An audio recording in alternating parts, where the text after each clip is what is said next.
దేవుడు చెప్తున్న ఒకే ఒక మాట ఏంటంటే రెండు మార్గాలు ఉన్నాయి, రెండు త్రోవలు ఉన్నాయి. ఎన్ని త్రోవలు ఉన్నాయి? రెండు త్రోవలు ఉన్నాయి. ఒకటి నిష్టానుసారముగా నడిచే త్రోవ, ఒకటి క్రీస్తుకు లోబడి నడిచే త్రోవ. హల్లెలూయా. ఒకటికి నీ నచ్చినట్లు నడిచే త్రోవ, అది క్రీస్తు ఆజ్ఞను లోబడి నడిచే త్రోవ.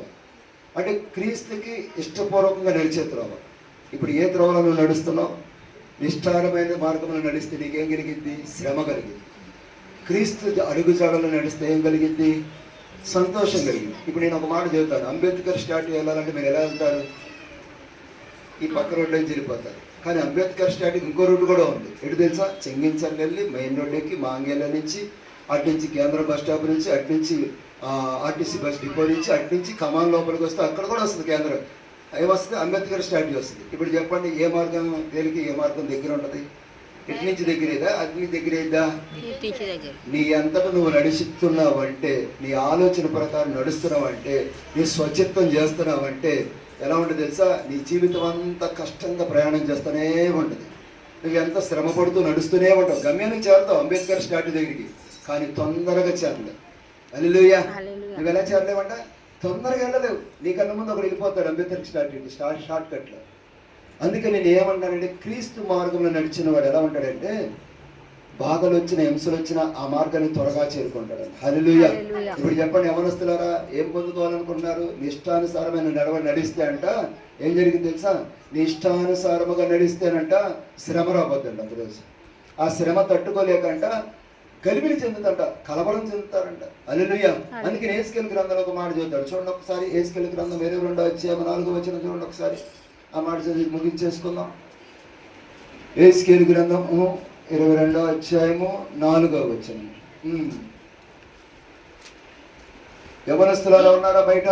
నా మాట బాగా ఆలోచించాలి. యవనస్తులారా, తల్లిదండ్రులారా, భర్తలారా, లేదా ఎవరైతే ఉన్నారో వాళ్ళందరికీ ఒకే ఒక మాట. నీ నచ్చిన మార్గములు నడిస్తే నువ్వు శ్రమ పడిపోతున్నావు. అది దేవుడి వల్ల వచ్చే శ్రమ కాదంట. ఎవరి వల్ల వచ్చే శ్రమ కాదంట?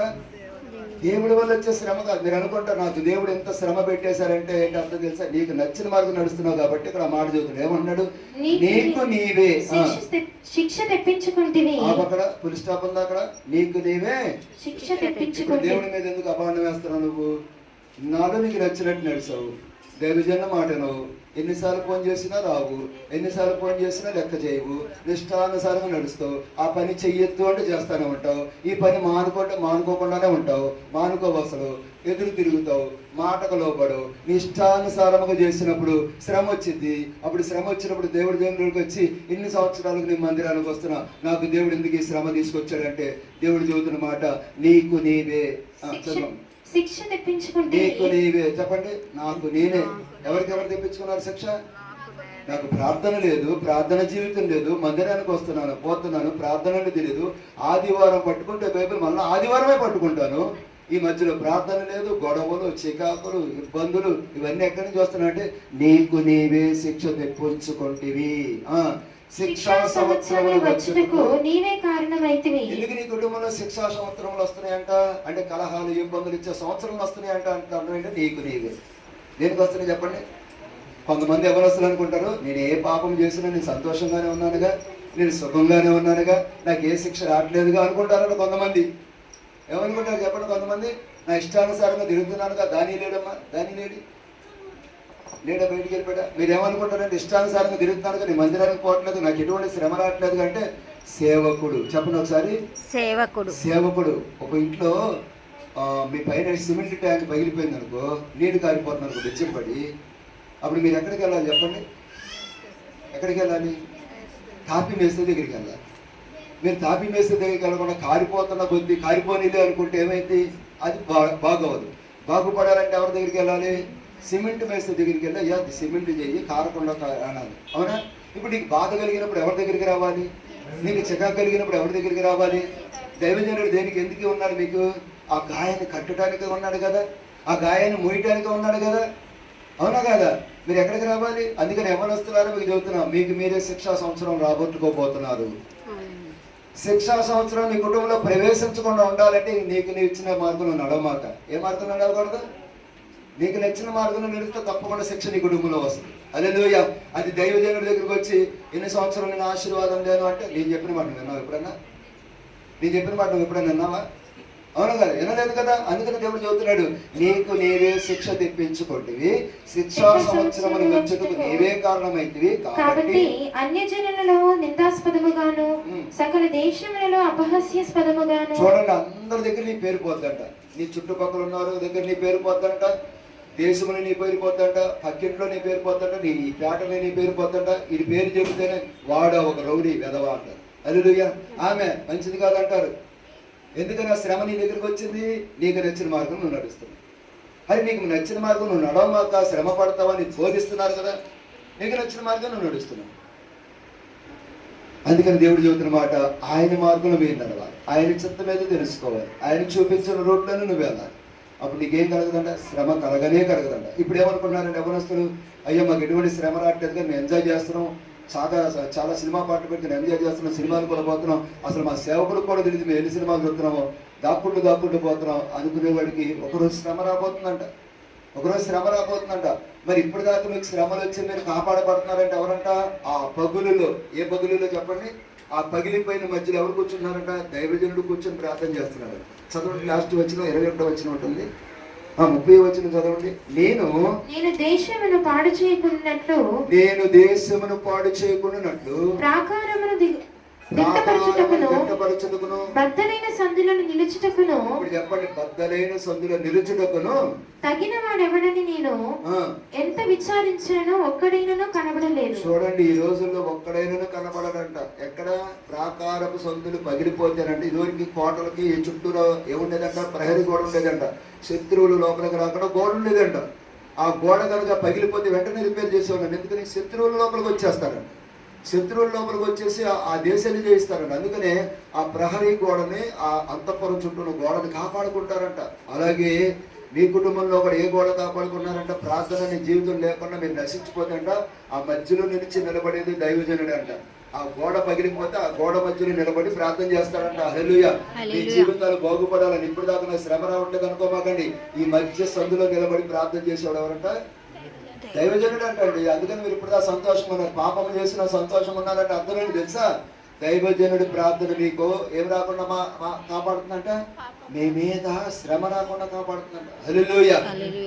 ఇప్పుడు దాకా మేము కాపాడబడుతున్నామే, ఎంత ఎంజాయ్ చేసినా కూడా మాకు ఎటువంటి శ్రమ రావట్లేదు అనుకోమాకండి. ఒక దినాన్ని నీకు నీవే తెప్పించుకుంటాడు. బైబిల్ గ్రంథంలో ఒక మాట ఉంటుంది. ఎవరంట అలా అడ్డుపడిన వాడు? ఎవరంట బైబిల్ గ్రంథంలో చెప్పండి ఒకసారి.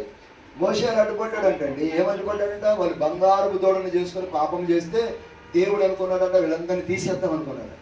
అప్పుడు ఎవరు అడ్డుపడ్డాడు తెలుసా?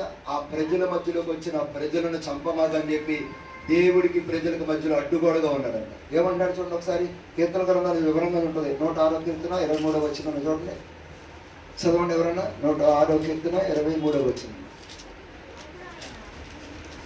అప్పుడు ఆయన నేను వారిని నశింపజేసేదనెను. చూడండి ఒకసారి, అందరు తెలియండి ఒకసారి. 106వ కీర్తన ఎన్న వచనంలో? 23 చదవండి. అప్పుడు ఆయన నేను వారిని నశింపజేసేదనెను. అయితే ఆయన వారిని నశింపజేయకున్నట్లు ఆయన కోపము చల్లార్చుటకై ఆయన ఏర్పరచుకొనిన మోషే ఆయన సన్నిధిని నిలిచి అడ్డుపడెను. హల్లెలూయా. ఇప్పుడు చెప్పండి, యవ్వనస్తులారా, కుటుంబాలలో మా శ్రమ రావట్లేదు, సంతోషంగా ఉన్నామంటే ఎవరు అడ్డుపడ్డాడు మధ్యలో? మీకు శ్రమ రాకుండా దైవజనుడు అడ్డుపడ్డాడు. ఇప్పుడు దాకా మీకు తెలియట్లేదు. హల్లెలూయా. నేను ఇష్టానుసారంగా తిరుగుతున్నా, తాగుతున్నాను, నాకేం రావట్లేదంటే నీ పేరు నాకు ఇచ్చావు కాబట్టి ఇక్కడ మొర పెడతాను. నీ పేరు నాకు బుక్లో ఉన్నాయి కాబట్టి వాడు ఏం తప్పు చేసినా క్షమించు ప్రభు అని మొరపెడతాం మూలంగా మీరు బాగున్నారు ఇప్పుడు. అవునా? అందుకని ఆ రోజు దేవుడు ఎందుకని కోపం ఆపుకున్నాడంటే మధ్యలో మోషే అడ్డుపడ్డాడంట. ఏర్పరచుకొని మోషే ఆయన సన్నిధిని నిలిచి అడ్డుపడిను. హల్లెలూయా. ఇప్పుడు చెప్పండి, యవ్వనస్తులారా, తల్లిదండ్రులారా, నిష్ఠారమైన త్రోవలు మీరు నడవమాకండి. ఏ త్రోవలో నడవాలి? దేవునికి నచ్చిన మార్గంలో మీరు నడవాలి. హల్లెలూయా. ఎవరికి నచ్చిన మార్గంలో నడవాలి చెప్పండి. ఇప్పుడు దేవునికి అనుకూలమైన మార్గంలో మీరు నడిస్తే అంట క్షేమము సమాధానం ఏర్పడి చేస్తారు. హల్లెలూయా. అందుకని ఇందాక పాడినప్పుడు కన్నీరు వచ్చి దేవుని ఎవరైనా మర్చిపోతారేమో కానీ తల్లిదండ్రులు మర్చిపోతారు, అందరూ మర్చిపోతారు అన్న కానీ నేను అనుకుంటున్నాను. అక్కడ పక్కన ఒక చరణం పెట్టాలనుకున్నా. ఏ చరణం? ఏం పాట పాడుకున్నాం కదా ఇందాక? ఏం పాట పాడుకున్నాం?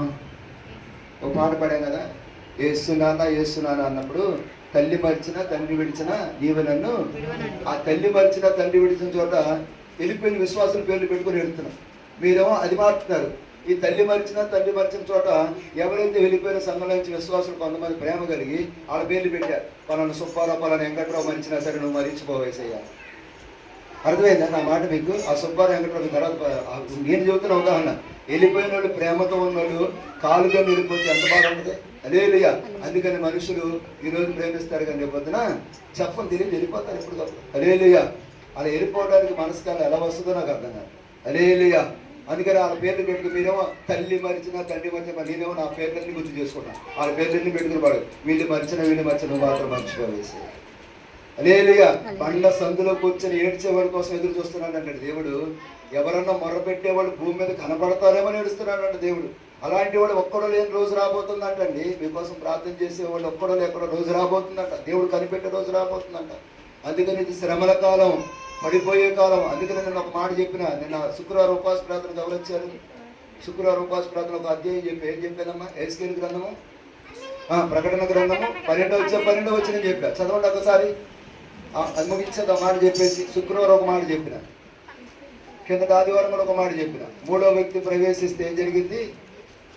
మూడో వ్యక్తి జీవితాల్లో ప్రవేశిస్తే తోయబడిపోతా ఉంటాం. హల్లెలూయా. అందుకని మనం అపవాది మూడో వ్యక్తిగా చేరకూడదు. చదవండి ప్రకటన 12 చదవండి. అందుచేత పరలోకమా పరలోక నివాసులారా ఉత్సహించుడి. భూమి సముద్రమా మీకు శ్రమ. అపవాది తనకు సమయము కొంచెమేనని. ఇప్పుడు చెప్పండి. అపవాది తమకు సమయము కొంచెమేనని తెలుసుకొని బహు క్రోధము గలవాడై మీ ఎత్తుకు దిగి వచ్చిన్నాడని చెప్పాను. ఈ మాట శుక్రవారం చెప్పి ఎందుకు చెప్పాను తెలుసా? అపవాది కాలం కొంచెమే ఉంది. అర్థమైందా? వాడు ఇప్పుడు ఏం చేస్తున్నాడు? ప్రభు బిడ్డలు బయటికి రాగాలని చూస్తున్నాడు. ఎవరి బిడ్డలు బయటికి రాగాలని చూస్తున్నాడు? అన్యులు బయటికి రాగాలని చూస్తాడా? విశ్వాసము కలిగి దేవుడితో నడుచుకునే బిడ్డలను బయటికి లాగాలని చూస్తున్నాడు. ఎంతమంది బలహీనమైన ఆత్మలు ఉన్నారో వాళ్ళందరూ బయటికి వెళ్ళకపోతున్నారు. దాన్ని జయించాలంటే ఏం కావాలి తెలుసా? దేవుని శక్తి పొందుకొని నిలబడాలి. హల్లెలూయా. ఏ విధము చేతనైనా బయటికి రాగాలని, ఏ విధము చేతనైనా. అర్థమైందా? ఏ విధము చేతనైనా బయటికి రాగాలని చూస్తుంది. ఈ అంత్యకాలంలో దాని కాలము కొంచెమే ఉందని తెలిసి ఏం చేస్తుందంట? బయటికి రాగాలని చూస్తున్నాడు. ఎక్కడ దిగి వచ్చిందంట? మీ యొద్దకే దిగి వచ్చి ఉన్నాడని చెప్పింది. ఎవరి యొద్దకు దిగి వచ్చినాడు? అపవాది నీ దగ్గరికి దిగి వచ్చాడు. ఇప్పుడు ఎక్కడి నుంచి లాగేద్దామని? ఏ దేని తోటలోంచి ఎలాగైతే నేను బయటకు రాగబడ్డాడో సియోనులోంచి బయటకు రాగాలని చూస్తున్నాడు. హల్లెలూయా. గబక్క నేను మిమ్మల్ని ఏదైనా మాట్లాడితే బయటికి వెళ్ళిపోతారా? ఇప్పుడు దొంగ కాదు, నేను దొంగ అంటే మీరు బయటికి వెళ్ళిపోతారా? ఫాస్ట్ గా నన్ను దొంగ అన్నాడు. యాకోబుని దొంగ అనలేదా? యాకోబు దొంగ కాదా? యాకోబు అంటే అర్థమైన పేరు. తర్వాత ఏమన్నాడు? బాధపడి పేరు మార్చుకున్నాడు లేదా? దేవుడు మార్చేశాడు ఆ పేరు. ఎవరు మార్చేశాడు ఆ పేరు చెప్పండి? దేవుడు మార్చాడా? ఇది మార్చుకున్నాడా? యాకోబుని ఇశ్రాయేలుగా దేవుడు పిలిచాడంట. హల్లెలూయా. అయ్యా నన్ను క్షమించమని ఏడ్చాడంట యాకోబు. నా స్టేటస్ లో పొద్దున్నే పెట్టా, చూసుకోండి అది యాకోబు గురించి. హల్లెలూయా. అందుకని అన్నంత మాత్రం అయిపోతారు దొంగలు కాదంట. నిలబడగలగాలి. అమ్మో ఈ దొంగ అన్నాడుగా నేను ఏరే సంఘానికి వెళ్ళిపోవాలి అంటే సాతాను ఏం చేస్తుంది? దాని కాలము కొంచెం. ఎంతమంది సినిమాలు చూస్తారు చెప్పండి? తిమోతి ఉన్నాడా? సినిమాలు చూస్తారు మీరు? సినిమాలో హీరో హీరోయిన్ ఉంటుందా? కానీ విలన్ కూడా ఉంటాడు తెలుసా? విలన్ ఎప్పుడు చచ్చిపోతాడు చెప్పండి? శైలి బాగా చదువుతుంది. ఏ సినిమా చూసింది? ఖైదీ సినిమా చూసాడు. ఎప్పుడు చచ్చిపోతాడు విలను? ఇంటర్వ్యూలకి చచ్చిపోడు. ఎప్పుడు చచ్చిపోతాడు చెప్పండి? ఎండింగ్లో చచ్చిపోతాడు. అంటే ఏంటి? సమయం అయిపోయింది. 2:30 గంటల సినిమా అయిపోయే టైంలో ఒక 20 నిమిషాల ముందు చచ్చిపోతాడు. అంటే ఏంటి? సినిమా అయిపోతుంది రా బాబు మనకు అర్థమైపోతుంది. క్లైమాక్స్ ఈ భూమికి కూడా సమయం అయిపోతుంది. ఈ క్లైమాక్స్ లో అపవాది మరణానికి పొందే సమయం అయిపోతుంది. అందుకని ఎవరిని మింగుదమా అని చూస్తున్నాను. హల్లెలూయా. అర్థమైంది? దానికి కూడా సమయం అయిపోయింది. తన్నులు తినే రోజు వచ్చింది. అది ఎవరికి తన్నులు తినే రోజు వచ్చింది? యేసయ్య చేత యుద్ధం చేసే రోజు వచ్చిందంట. హల్లెలూయా. ఇప్పుడు ఆ విలన్ చనిపోయే రోజు వచ్చింది. అందుకని ఎవరు రాగాలని చూస్తున్నాడు? మిమ్మల్ని అందరినీ బయటికి రాగాలని చూస్తున్నాడు. హల్లెలూయా. అందుకని జాగ్రత్తగా ఉండమని చెబుతున్నాడు. అందుకని ఎవరి మీద లాస్ట్ వచ్చిన కూడా చదవండి. 17వ వచనం కూడా చదవండి. అందుచేత ఘట సర్పము ఆగ్రహము తెచ్చుకొని దేవుని ఆజ్ఞలు గైకొనుచు. ఎవరైతే దేవుని ఆజ్ఞలు గైకొంటున్నారో, యేసును గూర్చి సాక్ష్యం ఇచ్చుచు, ఎవరైతే యేసు గురించి సాక్ష్యం ఇస్తున్నారో ఉన్నవారనైనా ఆమె ఉన్నవారైన ఉన్నవారైనా ఆమె సంతానములో శేషించిన వారితో యుద్ధము చేయుటకై బయలువెడలి సముద్ర తీరమున నిలిచెను. హల్లెలూయా. అర్థమైనది. అపవాది ఎవరైతే యేసుక్రీస్తు బిడ్డలు సాక్షులుగా ఉన్నారో వాళ్ళందరూ నిలిచి ఒక దినాన యుద్ధం చేయబోతున్నారంట. ఆ యుద్ధం చేయడానికి అర్థం ఏంటంటే నిలిచి ఉన్నవాళ్ళు. ఎవరు చెప్పండి? నిలిచి ఉన్న వాళ్ళు అంటే యుద్ధం చేయడానికి సిద్ధంగా ఉన్నారంట. మీద వెళ్ళిపోయిన వాళ్ళు ఏంటంట అది లాగేసుకుందంట. హల్లెలూయా. సముద్రం పక్కన ఎందుకు నుంచి చెప్పండి ఒకసారి. సముద్రం పక్కన ఎందుకు నుంచి చెప్పండి ఒకసారి. అపవాది ఎవరికైనా ఐడియా ఉందా? సముద్రము అంటే ఏమి చెప్పిన పాతాళ లోకం అన్నారు. అంటే ఎక్కడ లాగేసుకుంది? తనలోకి లాగేసుకుని మిగతా వాళ్ళతో యుద్ధం చేసి అందరు లాగేద్దామని చూస్తుంది. హల్లెలూయా. కానీ ఫైనల్లో గెలిచేది ఎవరు? యేసయ్య. హల్లెలూయా. అర్థమైందా? పాతాళంలోకి లాగేసుకోవాలని చూస్తుందంట, మిగతా వాళ్ళతో యుద్ధం చేయడానికి చూస్తుందంట. అందుకని అంత్యకాలంలో ఎవరు వస్తున్నాడంటే బహుక్రోధము కలదాయి మీ దగ్గరకు వచ్చి ఉన్నాడంట. దానికి కాలం కొంచెం ఉంది, టైం కొంచెమే ఉంది. హల్లెలూయా. అవునా? అందుకని మీరు ఏం సిద్ధం కలిగి ఉండాలంట? సంఘము చెరపబోయే ఆత్మ సంఘములోకి ప్రవేశించినప్పుడు అది తెలుసుకొని బుద్ధి కలిగి నడవాలి. హల్లెలూయా. ఇది దురాత్మ చర్య. హల్లెలూయా. అప్పుడు కనుక నడుచుకుంటే మీరు గెలిచిన వారి సంఘంలో ఉంటారు. ఓడిపోయిన వారైతే ఎక్కడ పడిపోతారంట? ఆదాము అవ్వ పడిపోయినట్టు భూమి మీద పడిపోతారు. హల్లెలూయా. ఎక్కడ పడిపోయారు ఆదాము అవ్వ? ఏదైనా తోట సంతోషం ఉంది. భూమి మీద పడినప్పుడు చెమట ఓర్చి పంట పండించి పిల్లలు కని వాళ్ళ బట్టలు వేసి స్కూల్కి పంపించి ఆశ్రమం ఉండేదంట.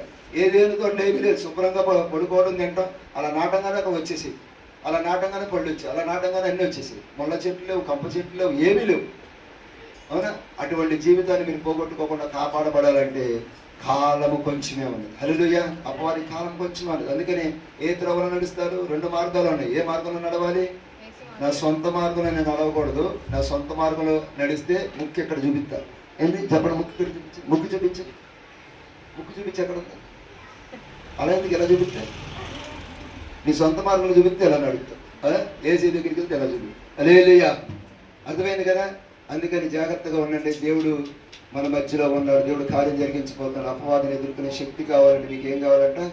ఆయన సర్వాంగ కవచం ధరించుకోవాలి, భయం కలిగి ఉండాలి. అపవాది ఆలోచనలు మనం తిరిగి కొట్టాలి. హల్లెలూయా. అందరు కళ్ళు మూసుకుందాం.